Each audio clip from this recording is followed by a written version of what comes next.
A i dini nëse Hashim tha që ishte i vetëdijshëm se bashkëpunimi me TPN-jën do të përfshinte bashkëpunimin me TPN-jën për çështje dhe hetime potenciale lidhur me UÇK-n, përgjigje po. Pra, me sa më kujtohet, ka qenë masakra rreth Çakut. Ambasadori William Walker, që të përdor frazën e fjalinë e krim kundër njerëzimit, pra nga perspektiva e misionit për hetime në Kosovë. Do shkonte do të hetonte atje, por i tha nuk ke vizë, nuk mund të bësh hetime. Tani arsyet e tjera që ndërlidhen me këtë mbi cilat mbështetet kjo për një mbështetje të plotë të tribunalit për Jugosllavinë ishte që të ruhej një barazi morale. Kjo është diçka e zakonshme në praktikën diplomatike,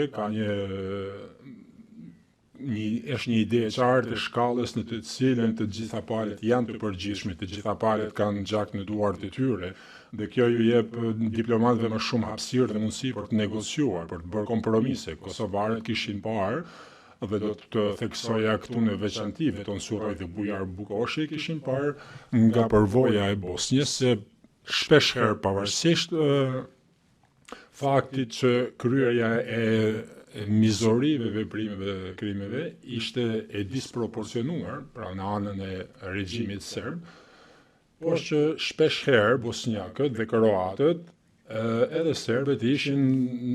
në mënyrë të njëjtë fajtor, dhe mund të jap informacione shtesë që jeni të interesuar lidhur me këtë, për kohën kur isha në departamentin e shtetit dhe se si është reflektuar kjo, por nuk ta bëjmë këtë gjë tani. Dhe kosovarët përjetonin të njëjtën narrativ, pra, dhe ishin të shqetësuar që Rambuje dhe zbatimi i marrëveshjes së saj, pra nëse Rambuje do të ishte e suksesshme, do të kishte një lloj vetëqeverisjeje, një farë niveli vetëqeverisjeje dhe dislokimi i trupave të NATO-s dhe zgjedhjet në vëzhgimin e OSBE-s.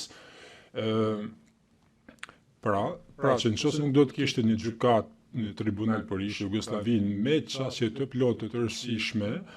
dhe me kompetenca pushtet të plot, lidhur me atë që kishte ndodhur dhe që ishte duke ndodhur, kjo do të dëmtonte, po të mos vendosin një tribunal i tillë, kjo do të dëmtonte mbështetjen ndërkombëtare për zbatimin e marrëveshjes së Rambujes. Dhe pastaj arsyeja fundit, shkurtimisht, përfaqësimi i viktimave, pra që në vitin 1989 ku kishte filluar vuajtja viktimave, pra me anulimin e heqjen e statusit në 1984, ishte krijuar një sistem që ishte pothuajse regjim apartheidi në Kosovë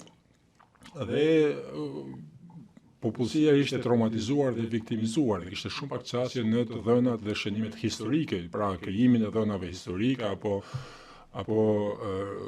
katalogimin e atyre që kishin mësuar viktimat dhe që nevoja për një tribunal dinamik që vepronte do t'i jepte mundësinë dhe mjetet njohjes dhe bërjes së drejtësisë për viktimat, pra për popullsinë e Kosovës. Pyetje, faleminderit. Pra qëllimi për të siguruar angazhim konkret për bashkëpunim me TPN-jën. A e dini nëse Hashim tha që janë bashkëndante këtë objektiv? Përgjigje po, ai e bashkëndante këtë objektiv, si e dini këtë?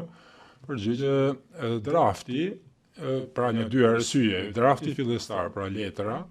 që u paraqit me 4 pikat që përmendëm, kishte disa dokumente që silleshin aty që paraqiteshin, por ishte një letër në fillim fillestar, e cila paraqiste 4 objektiva, dhe objektivi i 4 ishte tribunali, që ishte dhe për këtë duhej në shkrimi e kryesuesit të delegacionit. Pra, unë u shpjegova delegacionit të gjitha këto që përmbante, gjithashtu theksova faktin ishte rëndësishme për mua që t'i shpjegoja atë,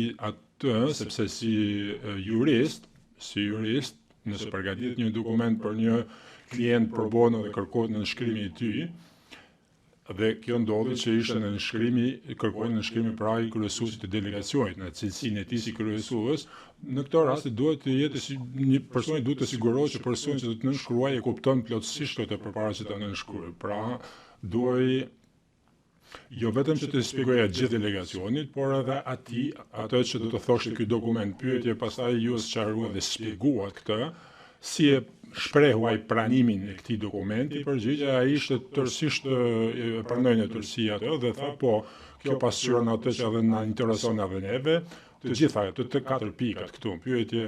a di nëse Hashim tha që ishte i vetëdijshëm se bashkëpunimi me TPN-jën do të përfshinte bashkëpunimin me TPN-jën për çështje dhe hetime potenciale lidhur me UÇK-n, përgjigje po. Pyetje, si e dini këtë? Ka patur arsye të ndryshme në cilat e mbështes përgjigjen time. E para ishte se delegacioni i Kosovës përfshirë ata që profesonin UÇK-n dhe përfshirë Hashim Thaçin, kishin në anën e tyre mundësinë që të shihnin se si tribunali për Jugosllavinë vepronte në kontekstin e Kroacisë dhe Bosnjës, ku tribunali kishte ngritur akuzë për pjesëtar të këtyre palëve. Pra, dhe situata faktike ishte e tillë që tribunali ndërkombëtar do të kërkonte prova në çdo në drejtime të veçanta që do të përfshinte edhe aktorët e armatosur jo shtetëror, pra jo shtete, entitetet e tjera.